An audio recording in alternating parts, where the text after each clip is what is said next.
Assalamualaikum. Aduh. Lu apaan sih?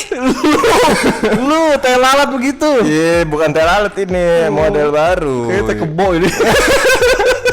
Lagunya itu dong Rihanna, teh kebo.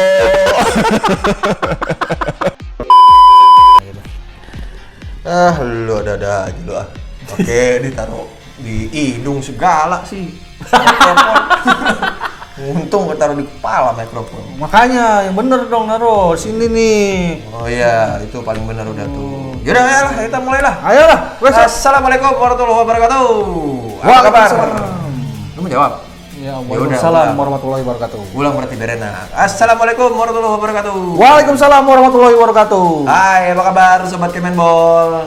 Yu. Udah lama ya kita nggak nongol di depan ya. Iya, udah Biasanya cuma kangen suara. kan, kangen. Pastilah kangen sama kita. Iya ya. lah, wajah-wajah. Gening pugih. Nek. Muntah lu. Ya, kemarin kita absen dulu ya karena kita operasi. Betul. Habis dari Thailand gitu ya? Thailand. Operasi apaan lo di Thailand? Hah? Operasi itulah. Operasi kumis. Operasi. Iya, supaya kumis kita nih Kayak Wak Doyok. Oke bro, pokoknya apa nih kita mau kasih nih buat Kemenbol? Ya, kali ini kita muncul di depan muke-muke kalian semua untuk bahas tentang dua tim yang nunjukin kita apa itu artinya hidup kalau seperti roda yang berputar. Maksudnya gimana sih nih, mau bahas bola atau mau bahas mobil balap? Kita bahas bola, Bray. Tapi ini tuh dua tim ini nunjukin kita kalau emang hidup itu berputar. Jadi untuk kalian nih sobat-sobat Kemenbol yang sekarang lagi ngerasa di bawah banget hidupnya ini, jangan khawatir. Hidup itu tetap berputar ya. Roda hidup akan terus berputar. Buktinya ini dua tim ini nih. Yang satu tuan rumahnya ini ada di peringkat 16 klasemen. Yang kedua tamunya peringkat ke-11. Di musim lalu nih, beberapa musim sebelumnya nih, siapa sih yang nggak takut ketemu sama dua tim ini? Lu ngomong siapa sih? Ini lo masa lo nggak tahu sih?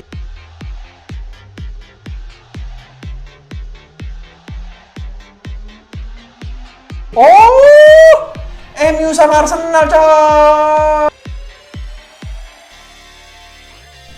Ya, tapi sebelum kita lihat videonya, kayaknya enak Ray kalau misalkan itu yang tombol sebelah kanan tuh di bawah tuh gitu. Apa tuh? Tombol apa namanya? Subscribe. Ah, itu. Pencet. Dulu. Terus juga di apa tuh di sebelahnya tuh. Nah. Yang ada tanda panah tuh, Itu apa tuh? Like. Share. Ya Oh, kan? share. Oh, Terus share. yang ada jempolnya apa Nah, jempolnya? jempol baru like. Nah, dipencet semuanya deh tuh, ya kan? Red. Biar kita juga makin semangat untuk bikin konten buat kalian semua. Oke. Ya, memang seperti kita tahu nih bahwa Setan Merah atau Manchester United udah mencapai kejayaannya, bro. Zaman Sir Alex Ferguson. Iya. Betul. Betul. Jadi selama hampir 27 tahun ya, nanganin The Red Devils, Setan Merah, periode 1986 sampai 2013, Fergie ini berhasil ngasih 38 titel. Banyak, bro. Dengan berbagai macam gelarnya, 2 trofi Liga Champions termasuk diantaranya, bro. Terus apa lagi selain itu, Bray? Nah, hasilnya itu yaitu 13 titel juara Liga Premier League. Waduh, 5 piala FA. 4 piala Liga Inggris. 10 Community Shield. Masih kurang kayaknya tuh. Mentereng kan sampai 1 piala Winners, Super Eropa, piala Intercontinental. Apa sih itu namanya? Interkontinental. Oh, itu dia. Iya, itu gua sengaja Inter Milan gua soalnya. Yoi. Piala Dunia antar klub. Oh iya itu. Nah tapi sayangnya ini Fergie ini mutusin untuk pensiun karena emang waktunya udah selesai kali ya dia nanganin MU ya. Udah masuk ke pensiun. Udah ya? masuk pensiun dia. Oh, begitu. Udah lewat 58 udah lewat. Udah lewat kan? ya. Usia pensiun udah lewat. Nggak 60 juga ya. Diperbantuin juga udah lewat ya kan. Jadi emang dia udah mutusin udahlah berhenti sekarang deh udah cukup lah gue nanganin MU inilah. Nah, Tak kaget ini manajemennya MU ini ketika Fergie ngumumin untuk pensiun. Loh kok bisa? Kenapa? Ada apa? dia milih Apa siapa? salah kita? Milih siapa dia? Iya. Milih siapa tuh? Nyari itu penggantinya susah itu dulu. Banget. Ya kan? Apalagi Fergie waktu itu nggak nyalonin siapa-siapa. Oh iya benar. Iya, karena bukan pilkada. Asyik, nggak ada petahana. Iya, nah karena bingung nih manajemen MU akhirnya milih David Moyes saat itu sebagai penggantinya Sir Alex Ferguson, tepatnya di awal musim 2013-2014. Nah, pemilihan David Moyes ini langsung disorot, bro. Karena kenapa? Karena emang kualitasnya tuh gimana sih sebenarnya? Ya kalau bicara ini kan Moyes ini belum teruji, bro, untuk menangani sekelas MU nih kan. Iya, karena emang Moyes kalau nggak salah terakhir itu nanganin Everton doang. Nah, gitu. Kalau di Liga Inggris ya bisa dibilang klub topnya itu cuma Everton yang pernah ditanganin sama Moyes. Tim papan tengah kan istilahnya. Bisa dibilang saat itu tim papan tengah. Yoi. Jadi perjalanan karir di melatih klub-klub Inggris ini belum begitu mentereng lah ya. Yoi, benar. Karena apalagi ngegantiin Sir Alex Ferguson yang 27 tahun tadi perjalanan karirnya lo sebutin tadi kan pihak banget tuh. Bener kan? Pada kenyataannya Moyes itu cuma sebentar, bro. Oh iya? Di MU terbukti bahwa dia memang belum punya kemampuan untuk melatih Manchester United. Berapa lama sih dia di Karena situ? cuma 7 bulan doang. 7 bulan. 7 bulan? 7 bulan doang melatih MU. Tanggung 2 bulan lagi lahiran coy. Nah, makanya tanggung kan? Belum nggak nyampe semusim dia udah dipecat. Oh gitu, karena gagal menjaga performa MU ya. Nah. Dan untuk pertama kalinya ini dilatih oleh Moyes, ini MU ini menempati posisi 7 Liga Inggris dan gagal lolos ke Piala Champions sejak tahun 95. Belum pernah. Wih, MU ngemain Liga Champion. Iya, makanya era Moyes doang. MU apa Malang United? Madura United.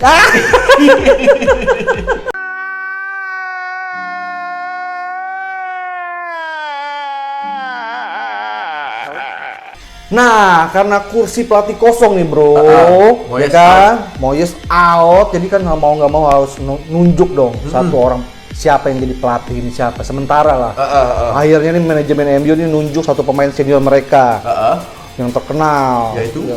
Ryan Giggs. Ini temennya David Beckham, ya kan? Ole Gunnar Solskjaer, Benar. kan?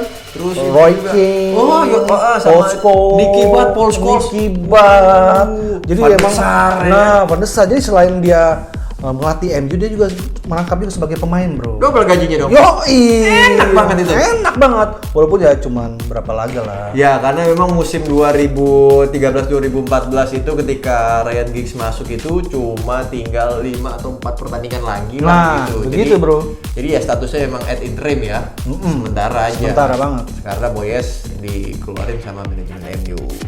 Nah, abis musim itu selesai, tugasnya Giggs juga selesai. Nah, untuk menggantikan tugas Giggs dan Moyes, MU akhirnya berinisiatif untuk mengontrak satu pelatih asal Belanda yang juga namanya ini cukup bersinar di dunia persepak bolaan internasional. Who is it? Overdonsen Louis van Gaal. Overdonsen Louis van Gaal. Louis van Gaal. Oke. Dia punya nama Louis van Gaal. Nampaknya dia juga pernah terkenal dengan Barcelona. Yoi, betul sekali. Ya. Dan tim-tim di Belanda sana tentu pernah merasakan jasa dari Louis van Gaal. Betul. Ya. Makanya. Bagaimana itu?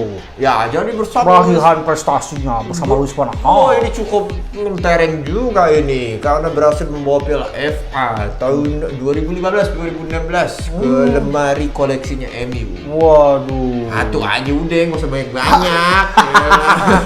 Iya, emang kayak susah juga ya membangun MU saat ditinggal oleh Sir Alex nih. Iya, Sir Alex ini ninggalin legacy yang bisa dibilang jadi beban juga sih buat penerusnya. Karena nggak gampang untuk meneruskan sebuah kejayaan. Termasuk Louis van Gaal ya. Masuk Louis van Gaal. Meskipun dia udah jatuh bangun kayak gini nih, jatuh bangun kayak gini. To his feet.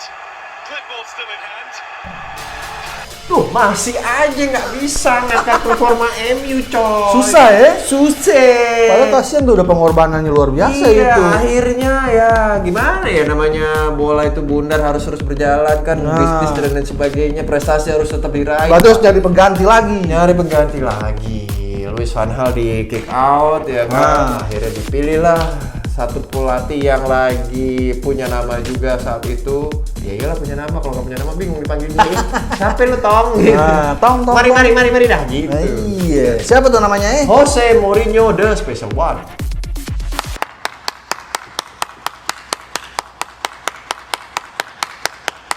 Nah, jadi Jose Mourinho ini dikontrak sejak tahun 3 tahun sejak tahun 2016. Oke. Periodenya 3 tahun ya. 3 tahun. Oke. Periode 3 tahun. Oke.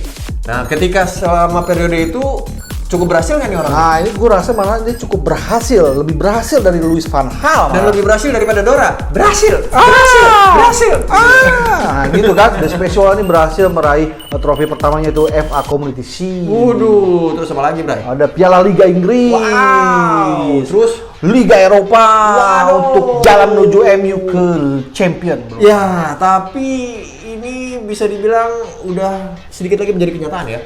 Era Ferguson balik lagi bersama Mourinho. Ya, sempat ada harapan, bro, tapi kemujuran Mo ini harus terhenti, bro, di musim selanjutnya, musim 2018-2019. Kenapa? Karena udah kelihatan kepayahan MU. Oh gitu.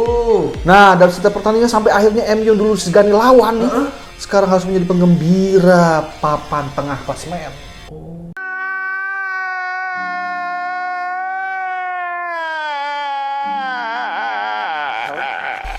Nah, sekarang MU ditangani oleh legenda hidup mereka yang balik lagi ke Old Trafford sebagai pelatih yaitu Ole Gunnar Solskjaer. Keren kan namanya? Ole Gunnar Solskjaer. Oh, Sasha. Iya. Oh, dading Mang Oleh. Nah, kalau tadi kita bahas tentang Manchester United, kayaknya nggak Nah. fair kalau kita nggak bahas tentang lawannya, Bray. Siapa lawannya? Lawannya itu Arsenal. Oh, Arsenal. Sebelum dilatih Mikel Arteta. Jadi ini Arsenal dulu tuh dilatih oleh orang Prancis, Arsene Wenger. Arsene Wenger. Arsene Wenger. The Professor ya? Iya, oh iya. Sebutannya Profesor kan? The Professor. Iya, Ya, Profesor. jadi bareng Opa Wenger ini selama 22 tahun, Arsenal berhasil dapat 17 trofi. 3 diantaranya Liga Premier Inggris didapat. bro. Ya, terus? Nah, juga ada 7 Piala FA dan Community. Emang rajanya nih kalau Piala FA. Mantap, Yoi. Male. Namun setelah era Wenger berakhir, manajemen Arsenal ini merekrut pelatih asal Spanyol, Siapa yang namanya? Unai Emery. Oh gitu. Jadi bersama Bang Guti Bening ini, ya ini unik nih.